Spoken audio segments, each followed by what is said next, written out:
Hey, this is Kevin Yield, author of Ultimate Hockey Training, and we're back for the third and final video. Make sure you stick it out to the end because I have a special announcement for you. But before we get to that, I want to do a quick recap of some of the things we went through in the previous two videos. In the first video, we went through a speed training system that is the best transfer to on-ice gains. This is hands down the number one question I get from players, parents, and coaches because, as I mentioned, speed is by far the most highly coveted physical attribute of hockey development. In that video, we went through what most hockey players are doing wrong with their speed training and why, the difference between agility training and transitional speed training, how to progress linear, lateral, and transitional speed exercises, and how speed training fits into a more comprehensive program. In the second video, we dove into the complexities of conditioning for hockey, identifying that conditioning for hockey is really just preparing the body to avoid or delay fatigue. We identified what cardiorespiratory, local muscular, and neural fatigue are and how they affect on-ice performance, the 5 most important considerations when designing hockey conditioning programs, why players shouldn't be conditioning on bikes in the off-season, the difference between static and dynamic fatigue, and finally, a static fatigue conditioning progression that anyone can implement because it doesn't require equipment. If you haven't had an opportunity to watch one or both of these videos, I encourage you to do so later, but for now, let's move into how to design hockey training programs. What may have been lost in the other videos is the complementarity of the various components of a good hockey training program. Every aspect of a training program should complement every other physical quality. This is why it's so important for players to follow a comprehensive training program and not only do traditional speed training or only focus on conditioning. I want to go through a few specific examples, but before we do, let's take a look at what I mean by a comprehensive program. The exact makeup of any program is going to depend on a number of factors, including the age of the player, their training background, and the time of year. But almost without exception, hockey training programs should have components that address soft tissue quality, static flexibility, joint mobility, dynamic movement pattern quality, linear and transitional acceleration, lower body power, rotational power, single leg stability and strength, dissociated upper body strength, multi-directional core strength and endurance, and finally, static and dynamic fatigue delay. Again, this is every program, so even if a player's only goal is to improve speed, all of these things need to be present in the program because all of these attributes complement each other. Now let's go back to these examples. If the goal is to improve speed, we absolutely need to improve strength. Speed is ultimately limited by the body's ability to put force into the ground, or if we're talking about skating, into the ice. When players improve their leg and hip strength, they can put more force into each stride, which will help them skate faster. Improving strength can also lead to improved conditioning in a couple different ways, but let's highlight one. In order for a player to maintain their knee and hip bend to stay in a good skating position, they need to use a certain amount of lower body strength. Assuming that the player's body and equipment weight stays the same, the amount of strength that they'll need to maintain this position will also stay the same. Let's just say that this requires 50 units of force to keep a good knee and hip bend. Now, if the player's maximum strength in this pattern is 75 units, the 50 required to stay in this position is 2/3 or about 67% of their max. Now, if the player improves his lower body strength so that his new maximum capacity is 100 units, the 50 required to keep the good skating position is only 50% of his max. So if you think about which situation is going to lead to the player being able to maintain a good skating position for a longer period of time, it's obvious that using a lower proportion of maximum capacity is more easily sustainable.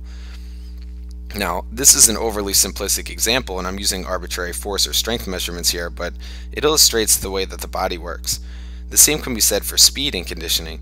There are times in a game that require players to skate at specific speeds to get in the right positions and win races to loose pucks.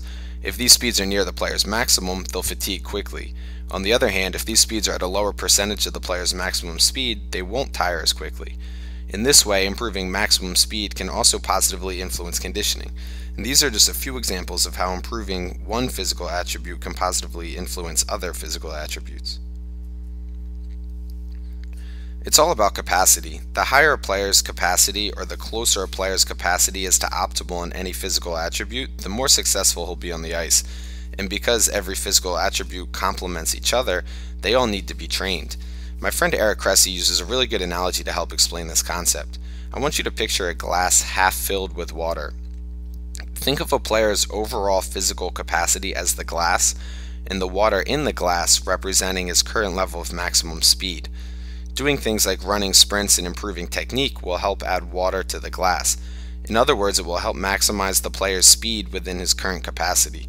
This isn't necessarily a bad approach because it helps improve the player's performance, but ultimately the amount the player can improve will be limited by his capacity or the size of the glass. Once the glass is full of water, the player's improvement is capped. In contrast, a comprehensive training approach with all the components I mentioned earlier will increase both the amount of water and the size of the glass. In other words, it will improve the player's performance and their capacity to improve. This is what we want. We want a huge, constantly expanding glass, and we want massive amounts of water pouring into it.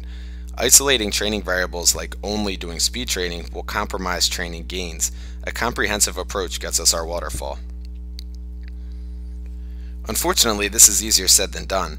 Looking back to what, at a bare minimum, needs to be included in a comprehensive program, this is a long list of training variables, many of which you may not be completely familiar with.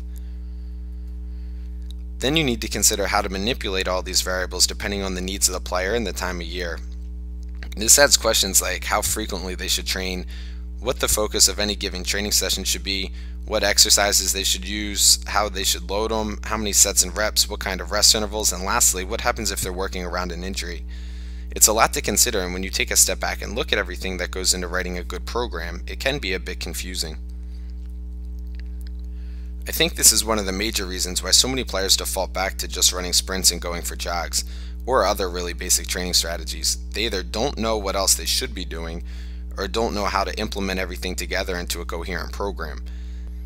If you don't consider yourself an expert in designing hockey training programs, you're certainly not alone.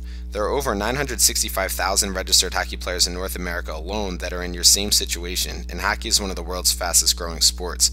Even if you train athletes for a living, there still may be things about hockey specifically that you just don't know. And training is an absolutely essential part of the hockey development process at every level.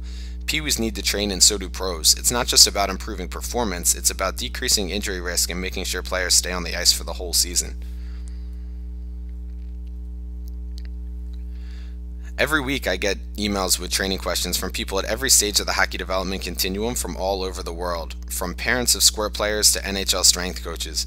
Sometimes they're as simple as should my son or daughter be training yet, and sometimes they're complex questions on how to address a player with chronic groin strains or hip impingement. The problem is that there isn't a single resource that has answers to all of these questions. There's nothing that describes the ideal long-term hockey development model and provides age-specific training guidelines. Nothing that outlines the current misconceptions driving common hockey training practices, like how to avoid downfalls of traditional off-ice warm-ups, why most players shouldn't be doing core exercises like sit-ups, leg throwdowns, and supermans, and how aerobic training can actually impair a player's performance. Nothing that presents an easily understood step-by-step training system, something with information that both someone new to off-ice training and someone that trains players for a living could pick up and start applying right away. There's nothing that outlines specific, real-world, proven training strategies to improve on-ice performance. At least there wasn't. I've spent the last year compiling the most complete hockey training resource available today. This is the first time that a comprehensive, step-by-step hockey training system is available that can accommodate the wide-ranging needs of the entire hockey development community, from players with no training background to professional hockey strength coaches. And because you've stuck with me through these videos, I have a really special opportunity for you. I've arranged to have a copy of Ultimate Hockey Training sent to you at a ridiculously reduced rate, and if you act today, I'm going to throw in 6 completely free gifts from some of the world's leading experts in hockey development and performance training.